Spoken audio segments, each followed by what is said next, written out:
She was only 29 years old, found dead inside a locked garage. The engine was still warm, and Hollywood called it an accident. In December 1935, the body of Thelma Todd was discovered slumped in her car, doors closed, space sealed, air already poisoned by carbon monoxide. The official conclusion came quickly: accidental death. Case closed. The newspapers moved fast. The headlines were neat. The story was simple, but the details were not. There were bruises on her body, questions about the garage door, questions about how long the engine had been running, questions that never received answers as firm as the conclusion that silenced them. If it was truly just a tragic mistake, why did so many small inconsistencies linger in the shadows? And if it wasn't an accident, who benefited from the speed with which the narrative was sealed? Todd was not an unknown actress drifting at the edge of the industry. She was a star of Hal Roach Studios, a luminous blonde presence in comedies alongside Laurel and Hardy, part of the sparkling machinery that turned beauty into profit. She was 29, too young to be reduced to a line in a coroner's report. Her death did not simply close a life, it closed a question. And perhaps that was the point. Because in 1935, Hollywood did not need to hide everything. It only needed people to stop asking. And when a 29-year-old star is found alone in a locked garage, the most chilling silence is not the one inside the car, it is the one that follows. Part 1. The Beauty That Was Manufactured, extended version. Before she became a mystery, before her name was forever linked to a locked garage and a silent engine, Thelma Todd was something Hollywood knew how to create perfectly: an image. She did not arrive in California as a scandal or a stereotype. She was educated, articulate, a former schoolteacher who had won beauty titles not because she was reckless, but because she was poised. There was discipline behind the glamour, intelligence behind the smile. Yet once she entered the orbit of Hal Roach Studios, that intelligence became secondary to something far more profitable: her appearance. The studio placed her in comedies alongside Laurel and Hardy, where she radiated elegance in contrast to chaos. She later formed popular female duos with Zasu Pitts and then Patsy Kelly, creating a balance between beauty and humor that audiences adored. On screen, she was effortless, cool, luminous, playful. The camera loved her, but the camera also confined her. She was marketed as the ice cream blonde. The name sounded harmless, almost whimsical, sweet, soft, non-threatening. It reduced a complex woman into something consumable. Her platinum hair became a brand. Her body became part of the set design. Her smile became a guarantee of ticket sales. Was this who she truly was, or who the studio needed her to be? In many ways, Thelma Todd stood as an early blueprint for the blonde bombshell archetype that would later define figures like Marilyn Monroe. But unlike the later mythologies, Todd existed in the raw machinery of early studio control. Contracts were rigid. Publicity was orchestrated. Personal lives were monitored. Studios did not simply manage careers, they managed identities. And Todd understood that. Colleagues described her as sharp, observant, business-minded. She read contracts carefully. She questioned decisions. She was not naive about how the system functioned. In a time when many actresses were expected to be grateful and silent, Todd wanted leverage. She wanted better roles. She reportedly resisted certain parts she found too provocative. She began to push quietly, strategically against the limitations placed around her. In a structure built on control, even subtle resistance could be dangerous. Hollywood of the early 1930s thrived on predictability. Stars were molded into dependable archetypes. Audiences were given consistency. Studios were given profit. But what happens when the person behind the archetype begins to outgrow it? When the woman branded as sweet and safe begins to assert autonomy? Was the ice cream blonde ever meant to evolve? Or was she expected to remain exactly what the system manufactured: beautiful, profitable, and compliant? By the time she turned 29, Todd had already started stepping beyond the boundaries drawn for her. She was no longer just a face framed by studio lighting. She was thinking about independence, about ownership, about power. And in Hollywood, power was rarely surrendered willingly. By the time she was firmly established as a studio star, Thelma Todd was no longer content to exist only within the boundaries drawn by Hal Roach Studios.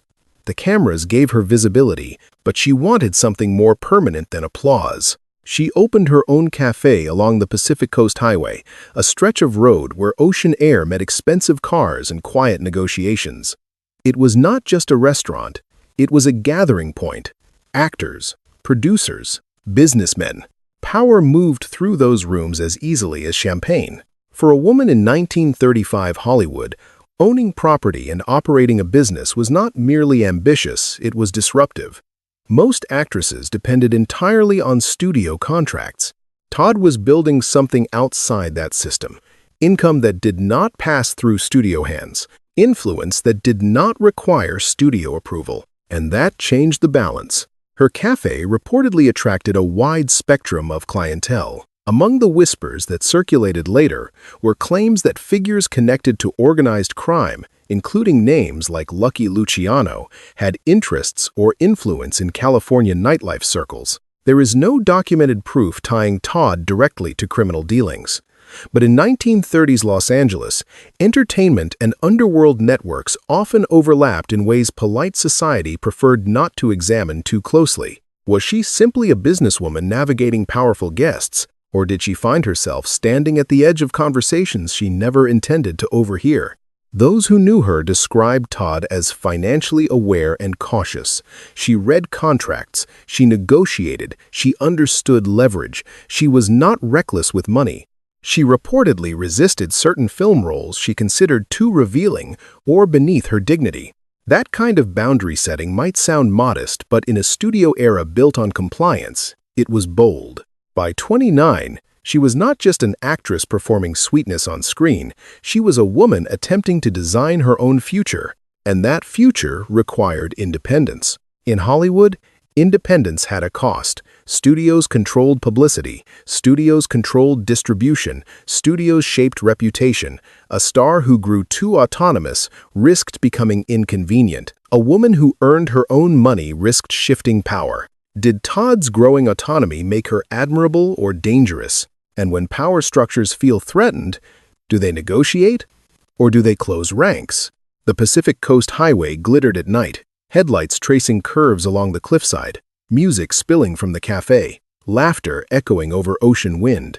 From the outside, it looked like success, but power rarely announces itself loudly. It moves quietly, through contracts, through favors, through expectation, and by the time December 1935 arrived, Thelma Todd stood at an intersection between celebrity and control, between independence and influence. She was 29 years old, and she was no longer just playing a role. Independence in Hollywood was never simple. It was negotiated, measured, watched, and in the case of Thelma Todd, it unfolded within a personal relationship that blurred the line between love and authority. She had married Roland West, a filmmaker whose career was already in decline by the mid-1930s. Their marriage did not endure. They separated, but separation did not mean distance. Todd continued living in the property complex connected to West. The cafe she operated was part of a larger arrangement tied to the hillside estate. The physical space, the house, the garage, the access remained within a sphere he controlled or influenced. Power in Hollywood was rarely theatrical. It did not always shout. It lingered in ownership, in contracts, in proximity. On the night she died, West was among the closest people to the scene. That fact alone does not prove guilt. It proves access.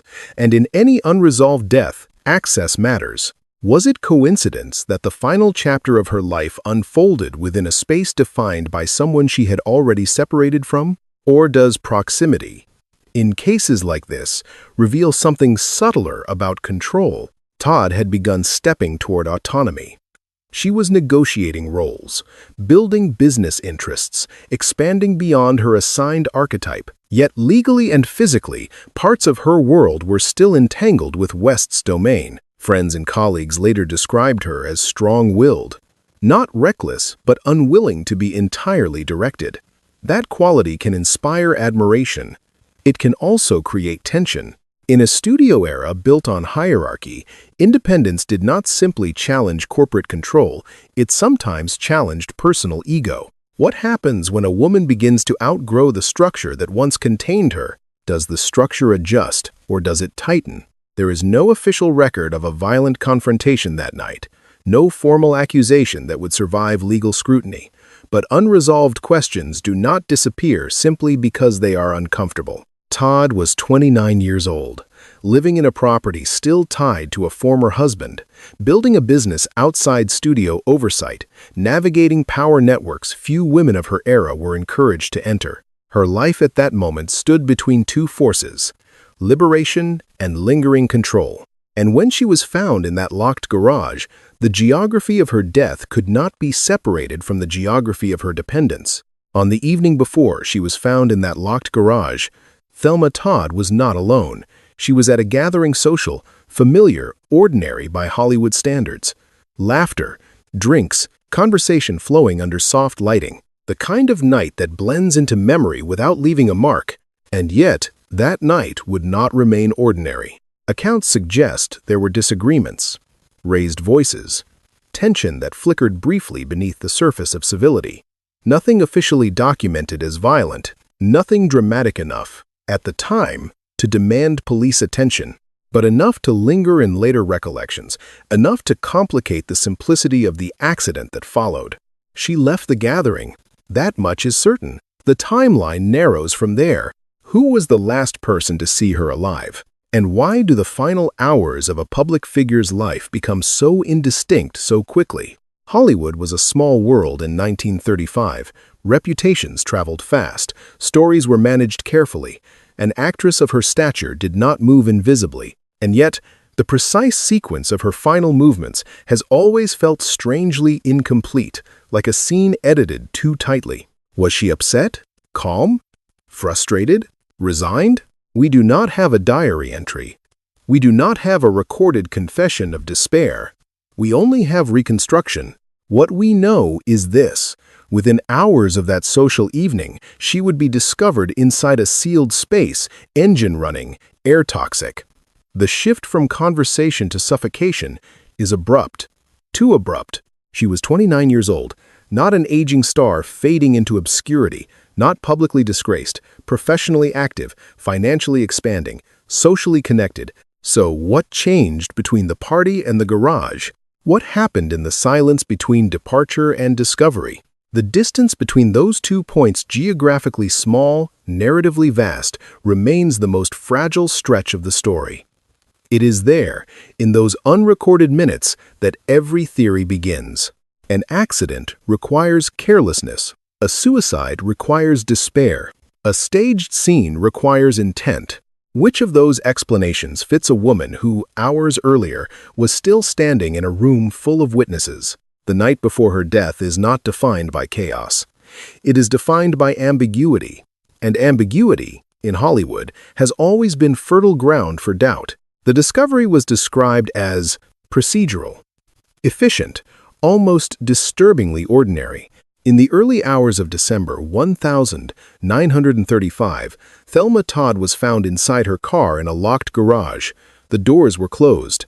The engine had been running. Carbon monoxide had filled the air. The official explanation arrived quickly. Accidental poisoning, a tragic oversight, a mechanical misjudgment, a fatal mistake in a confined space, and yet the details refused to settle. There were bruises noted on her body, minor, according to reports, possibly from a fall, possibly unrelated, possibly insignificant. But when a life ends in isolation, even minor marks take on weight.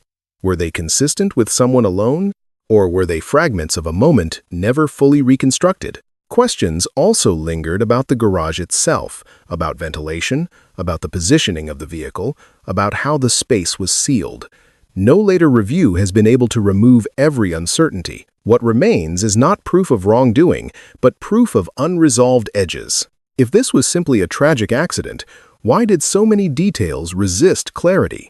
And why did the official conclusion feel firmer than the evidence surrounding it? At 29, Todd was active, working, expanding her business, socially engaged. There was no public narrative of collapse, no documented farewell, no obvious closing of accounts. That does not mean her life was without strain. No life ever is, but the explanation offered to the public required no deeper examination. Other possibilities were whispered quietly, then carefully set aside. An error, a private moment of miscalculation, or something more deliberate, arranged to resemble misfortune. None were ever proven beyond doubt. The coroner's ruling stood, the legal process accepted it, the industry moved forward. But ambiguity has a way of surviving paperwork. The garage was not a random place detached from her life. It was part of the property complex connected to Roland West, a controlled space, a private enclosure, not a public street, not an anonymous location. Who had access? Who understood the layout of that space? Who knew how easily an idling engine could be interpreted as carelessness? Carbon monoxide is silent. It carries no warning. It replaces oxygen gradually, invisibly. A person may lose consciousness without struggle. And yet, the broader silence that followed her death was louder than any mechanical hum. Within days, headlines stabilized, the explanation repeated, the story simplified. Hollywood did not pause. She was 29 years old, found alone in a locked garage. The engine stopped, but the questions did not. The days that followed the death of Thelma Todd were not quiet. At first, they were loud. Headlines spread quickly across Los Angeles and beyond. A young star, a sealed garage, carbon monoxide. The story carried the necessary elements of tragedy. There were public proceedings, testimonies, questions asked under formal structure. For a moment, it seemed as if the case might expand rather than contract. And then, something shifted. The official ruling settled into place. Accident became the dominant word. Newspapers repeated it. Columns simplified it. The narrative stabilized. Why did the momentum of inquiry fade so quickly? And who benefited most from a conclusion that required no further disruption? Hollywood in the mid-1930s was not merely an artistic capital. It was an economic engine.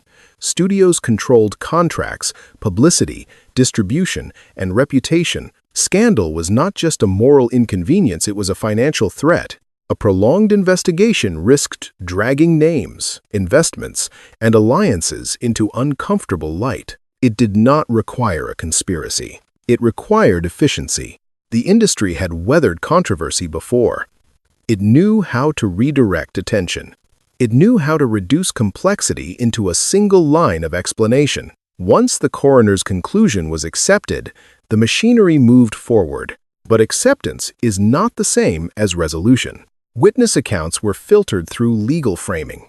Inconsistencies were absorbed into procedural language. What could not be clearly proven was gradually treated as irrelevant. Public interest diminished. Attention moved elsewhere. Was it indifference or strategic fatigue? When an industry depends on illusion, how far will it go to preserve stability? Thelma Todd had been valuable alive, on screen, in publicity stills, in ticket sales, in social circulation. After her death, value shifted. The priority was containment, not excavation. She was 29 years old, a rising figure, a recognizable face, and yet within weeks, the sharp edges of her story had been smoothed into a digestible summary. Accident, tragedy, move on. But ambiguity does not dissolve simply because headlines shrink. There is a particular kind of silence that follows public explanation, a silence not of emptiness, but of compliance. When enough voices repeat a conclusion, doubt grows quieter, not because it is resolved, but because it is inconvenient. And in 1935 Hollywood, inconvenience rarely lingered. In the years that followed her death, Thelma Todd did not become a permanent headline or a scandal that refused to fade. Instead, she became something quieter and, in many ways, more unsettling. Her name slowly drifted out of dominant conversation, her films remaining as artifacts while the urgency surrounding her death softened into a historical footnote. There was no grand preservation of her myth, no sustained institutional effort to elevate her into untouchable legend. Hollywood moved forward, as it always does. New stars rose, new controversies erupted, new tragedies demanded attention. And in that forward motion, her story seemed to recede, not because it had been resolved, but because it had been absorbed. Yet patterns reveal themselves when distance is applied. A young blonde star, luminous and carefully constructed by the studio system, dies under ambiguous circumstances. An official explanation is accepted. The public is told what happened. Doubt lingers, but it grows quieter with time. Years later, the industry would witness echoes of that same structure in other high-profile deaths, including that of Marilyn Monroe, another figure shaped by glamour, another enclosed space, another conclusion that satisfied procedure while leaving speculation alive. The cases are not identical, and history resists simple parallels, yet the framework feels hauntingly familiar. Was Todd one of the earliest embodiments of that pattern?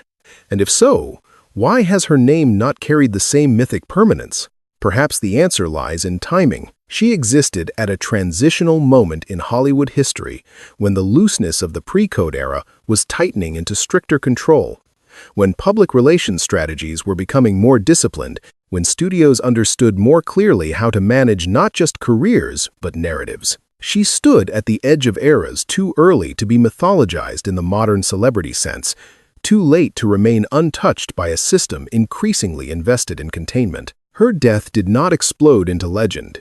It settled into structure. And structure, when left unquestioned, becomes memory. Over time, urban legends attach themselves to the hillside property where she died.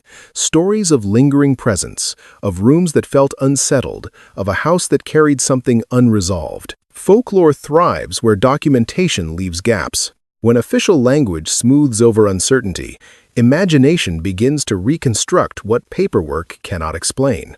But the true haunting may not belong to superstition. It may belong to the architecture of power itself, the quiet efficiency with which complexity can be reduced to closure. She was 29 years old. That number matters because it represents momentum interrupted, not decline completed. 29 is not the age of retreat. It is the age of expansion, of recalibration, of ambition sharpening rather than fading. At 29, Todd was expanding her business interests, negotiating her roles, testing how far autonomy could extend within a system that preferred predictability. She was not withdrawing from Hollywood, she was renegotiating her position within it.